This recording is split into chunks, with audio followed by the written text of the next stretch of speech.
we've got enough people in now that I want to get to that main story, which, again, credit to Ben Bosak, credit to Anfield Sector, and the link to this video and more of it is in the description.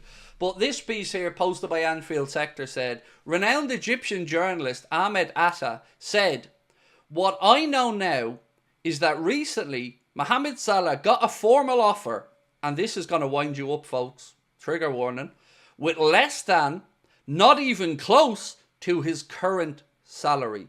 So I don't know what Liverpool's administration are thinking in the boardroom.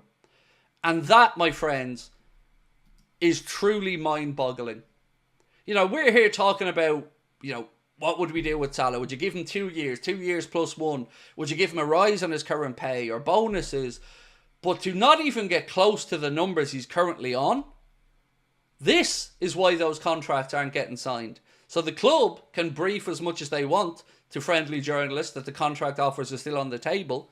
But if the contract offers are lower than the man's making now, and considerably lower, according to this Ben Bosak piece, considerably lower, would you sign it? You know, put yourself in his shoes. You're out there now, and you're absolutely tearing up the Premier League, setting record after record for goals, and you're not even being offered the same terms that you're on now. That is why these contract offers go unsigned. That is why I keep calling out FSG, because they are lowballing these players and it is embarrassing. So whether Lynch or anybody else wants to say it's down to Edwards, Hughes, don't care. Ultimately, the buck stops with the owners. They set the tone for the club. And these offers must be incredibly lowballed if players who are really wanting to stay won't sign them. And now we have some proof of it. Because an Egyptian journalist, who's apparently a very credible fella, said that the offer for Mohamed Salah was significantly less than he currently earns. Where do you go with that, folks? Where do you go with that? Now, as I said, link to the piece is in the description of the stream, but where the hell do you go with that? Now, let's add to that a story that we posted in our video earlier on, but I want to go back over it here now. And this is around discontent growing in the dressing room.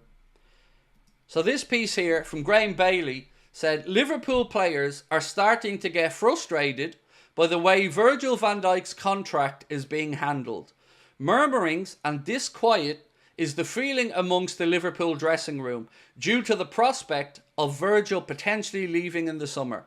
So, remember when everybody wrote that everything's great and all the usual suspect journalists told us that the club have it in hand, don't know what all the fuss is about, and I and many others said, it's going to cause problems. They're humans. It's going to cause problems. Well, now we know that it is. Now that we know that reports are coming out that players, not even the ones who are up for renewal, other players in the dressing room are starting to get frustrated with the way the club are dealing with the contract extensions. My God, that is embarrassing. For your captain. And now we've got players having to show their frustration around it. Wow. I don't even know what to say about FSG anymore. It is pathetic.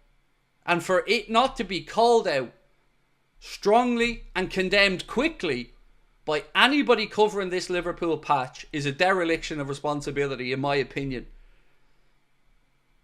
These owners and their cheapness are potentially going to undermine another season and the future of the club. Because players looking in from the outside will take note of this. Wouldn't you? You know, we often say, is Trent waiting to see what happens with Virgil and Mo? And we've been honest and say we don't know.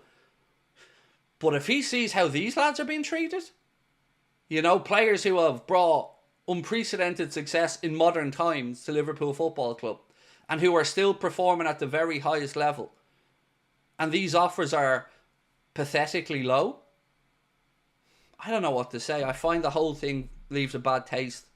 What do you think will most probably happen, said Mihail, with the contracts in the summer? Truly, mate, I still hope common sense wins and Virgil and Mo get new deals. I absolutely understand the club's concerns about fall-offs after signing new deals. I get it.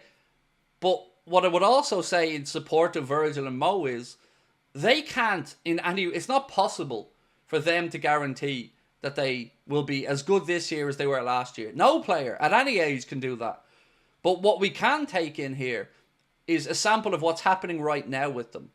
And what's happening with them right now, from Mohamed Salah's perspective, is that he's still top of the Premier League goal scoring charts and putting up ridiculous numbers. 39 goal and assist contributions in 26 games this season. Is it 26? Let me just check the stat.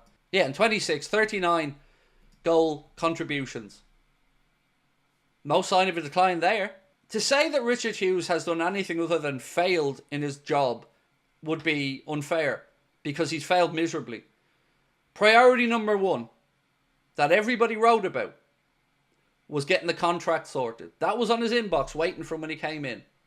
Here we are, February, where it's starting to get the squeaky bum time, and everybody, including the media, are looking to seize on any negativity, and here we are still sitting back hearing stories about players in the dressing room being frustrated at the lack of progress on their captain's contract. Shocking.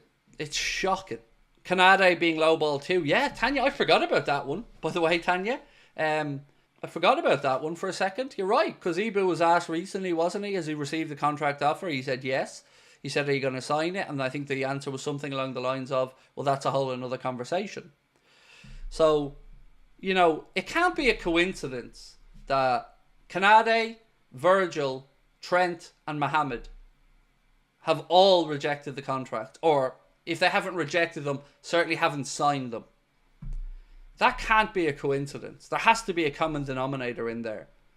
And the only thing you can think of as a rational-minded person is that they're lowballed.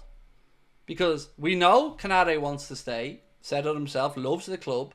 We know the captain, Virgil, wants to stay. And we absolutely know Mohamed wants to stay. So why wouldn't they sign it? Because they're being lowballed. And you then have to start asking the question, are we as fans being manipulated to a point where the players are going to be scapegoated and the club can say we tried?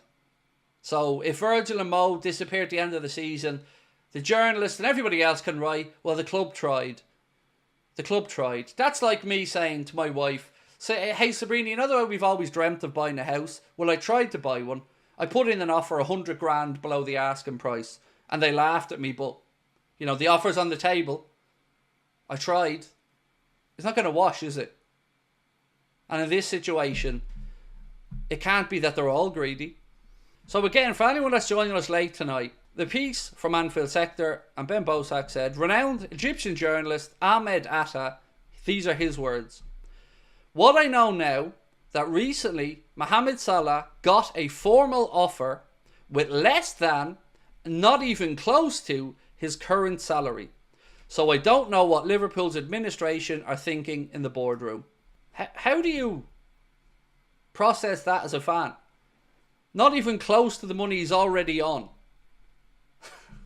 Never talk about pay rise. Not even close to what he's already on. And he's having probably the best season he's ever had. Maybe you can put the first season he came aside.